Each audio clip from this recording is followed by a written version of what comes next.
theatricality and deception. Powerful agents to the uninitiated, but we are initiated. I'm super excited! Set in clinics, homes, and hospitals. Many Americans aren't even aware of this struggle, so brace yourself, because before this film is over, you will visit the bloody fields of battle. You'll meet the people involved in the fighting on both sides, which include some of the most influential figures in America today, and perhaps for the first time, you'll understand the reasons behind their struggle. Our story concerns abortion, and begins, strangely enough, in this relatively peaceful suburb of Los Angeles. Melvin Weisberg, a pathologist, owned a large storage container which he kept in his backyard. When he failed to make the final 2 payments, it was repossessed. We made a decision to repossess it because his check did not clear the bank. And so we sent the truck out to pick up the container. I rolled out there and took the box up and started pulling it up. And it was so heavy, it just it broke the winch. And we couldn't get it off the trailer, so we had to leave it on the trailer because it was too heavy.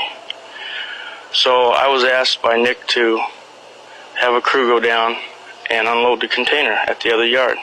I got a radio call from Ron Gillette, the foreman. He said the men were throwing up and there was something really wrong. One of them fell down and hit me right in front of my feet. And it was opened up, and there it was. It was a mutilated body. And the more closer I looked at it, it was a human body. And when I came to work the following day, I saw it myself. I couldn't believe it. And just little bitty babies, just all torn pieces. Their heads chopped off, arms, legs, it just makes you sick to see something like that.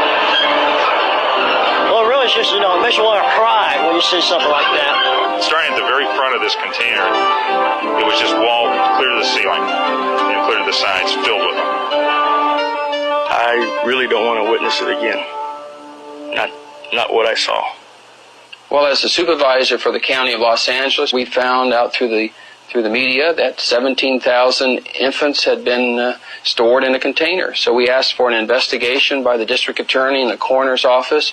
We found approximately 190 were over 20 weeks of age. I think some as old as 25, 27 weeks. Mr. Antonovich contacted Mr. Gutierrez. Glenn Wong is a funeral director for a major Los Angeles mortuary. Asked us to go ahead and handle the burial of the fetuses.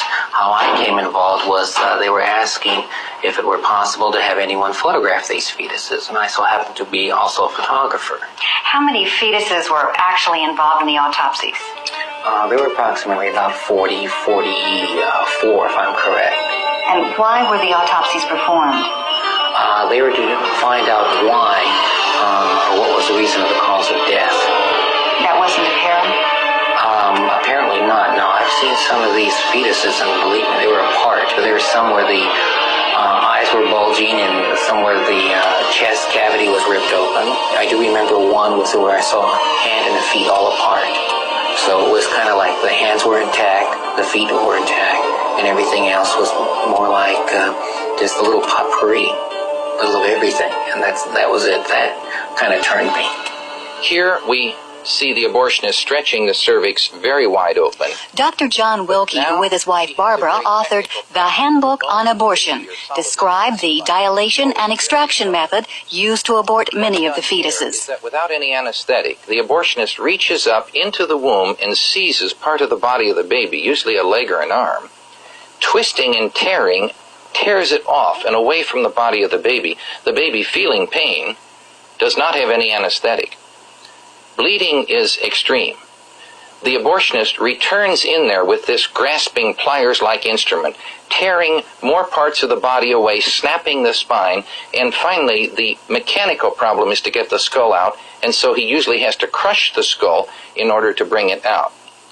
We had a court order that we would allow us to bury these infants, being a humane act. And the ACLU comes in again saying that this is just tissue. We want to incinerate them, and there's no need for a burial. Because if you had a burial, somehow that's going to create a problem. Problem for whom? And at that time, I think everybody there realized this was wrong, that it was really wrong. Everybody standing there felt that way. Even the coroner's office, I could sense that they were treating this like they were dead people, and they are dead people. That's the way everybody treated it. Evidently, the ACLU doesn't feel that way. And then transferred it all into to the original container, and as I understand, it's still up in a county yard someplace. Is it refrigerated? No, it's in a steel container. And how long, do you have any idea how long it'll be there? I don't know, but it's been 2 years now, so who knows? Although the discovery of 17,000 fetuses in a trash container is not an everyday occurrence, it is an event that should surprise no one. For every 3 days, an equivalent number of fetal children are disposed of in this country. 17,000. I'm not sure it's from the movie. Can somebody let me know it's from the Sound of Freedom? Because it don't look like, this look like real events.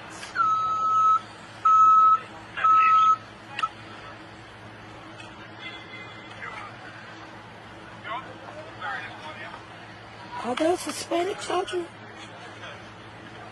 Oh my goodness. That's a shipping container. No.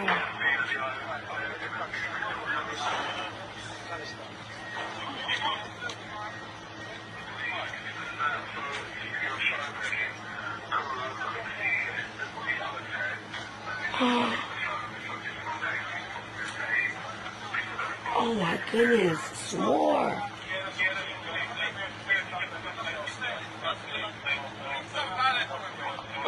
Riverman William Hill looks over his rubber barrel made of 14 tubes bound with fishnet, which he believes will take him safely over Niagara Falls.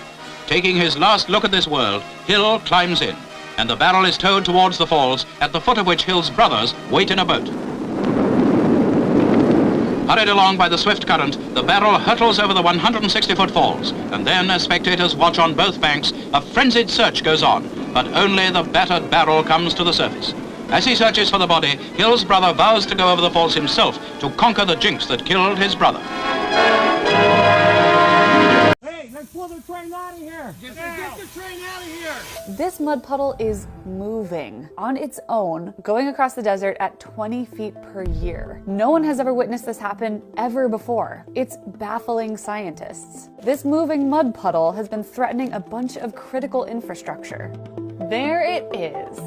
The world's first mud spring ever documented to move. Because by June of 2018, the mud spring had moved dangerously close to the railroad tracks, so Union Pacific installed a 140-foot wide sheet pile wall to try and block the mud puddle, and they dug it down to the insane depth of a 5-story building. And then, on the morning of October 3rd, engineers on site heard a loud crack. Hey, let's pull the train out of here! Get the train out of here! This just happened here in the last 5 minutes, and this whole area just collapsed. It's cracking right here. We're still losing it. The mud spring had jumped beneath a 75-foot deep sheet pile wall. This whole thing reads like a novel. On top of breaking news, the search for these 2 missing girls is over. Ivy Webster and Brittany Brewer. This comes after Okmulgee County deputies found 7 bodies on the property of a convicted rapist. I'm Shay Rossi. And I'm Sarah Whaley. Thanks so much for counting on us tonight at 6. We start our breaking news coverage with Fox 23's Abigail Dye. She's live on the scene just east of Henrietta. Abigail, I know a lot developing out there. What do we know so far? Well, Sarah, this is just, it's tragic news, and this is a tragic scene. Everything is so heavy here. Now, I'm on this property where the sheriff says they found those 7 bodies. This is just off of Holly Road, and that's east of 75 in Henrietta. I'll show you the property here behind me. There's quite a bit of land here, a lot of open land, and then a house. Now, the sheriff does say that Jesse McFadden, a convicted rapist, lives on this property with his his wife, Holly McFadden, and their 3 children. Now, those 2 missing teens were known to last be seen with the McFaddens. They actually came to this property for a sleepover. And we have been told by the mother of one of those missing teens that she is one of the bodies that was found here on this property, and that there were 5 children and 2 adults found here. Now, McFadden was convicted of rape in 2002. He got out of prison in 2020, but allegedly while he was in prison, he was charged with child pornography charges, and he was supposed to stand trial today for that case, but he never made it to the courthouse. Now, the Okmulgee County Sheriff Eddie Rice says he can't give positive IDs on these bodies or a lot more information at this time, but they're continuing to investigate. We're still conducting an investigation. We're still following up the leads, still doing everything that we can just in case there's something that is left open. We don't want to miss anything, so everybody's still actively going. I want to thank the Violent Crime Task Force, the DA's office, Sheriff's Department, Henrietta PD, Okmulgee PD, OSBI, and all the other entities that come out here and assisting with this. So again, it's a tragic day in Okmulgee County again, and we just ask that you pray for the families. Tragic. I think that word is sticking with all of us right now. I mean, even as my photographer and I were driving down here, we were hoping that this wouldn't be the update that we had to bring you. But it is, and our hearts are certainly with the families. Obviously, there are a lot of questions left, and that's why we have multiple crews out here. We're going to stay right here on scene and continue to try to get you those answers. Live covering News That Matters, I'm Abigail Dye, Fox. Yo, Dorsey Jones, what's up, man?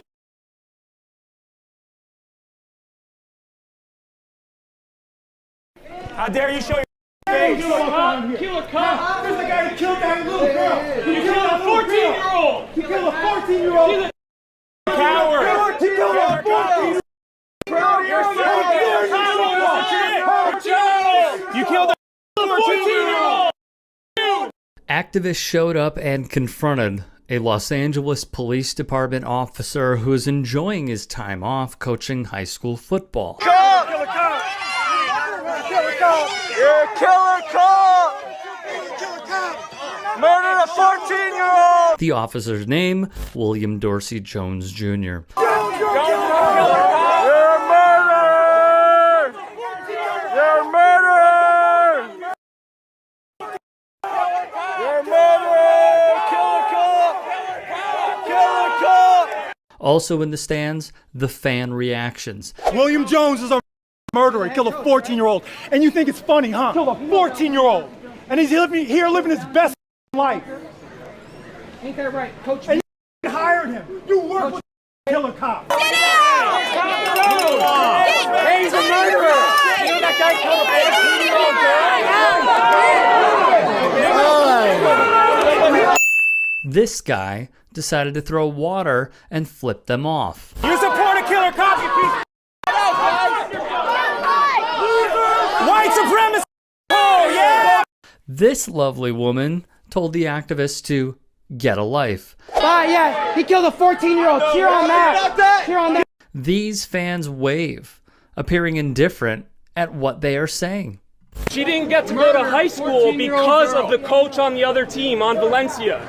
She didn't get to go to high school because she was 14 and Officer William Dorsey Jones killed her. At the high school, Albert Corrado passed out these flyers with information on Jones and asking this simple question: why is William Jones allowed to be around teens? So what happened in this case? Newly released body camera video shows the tense moments as a Los Angeles police officer opened fire in a department store last week, killing a 14-year-old girl behind a wall. You heard correctly. Valentina was in a dressing room with her mother when a bullet aimed at the suspect passed through the wall, fatally striking the teen.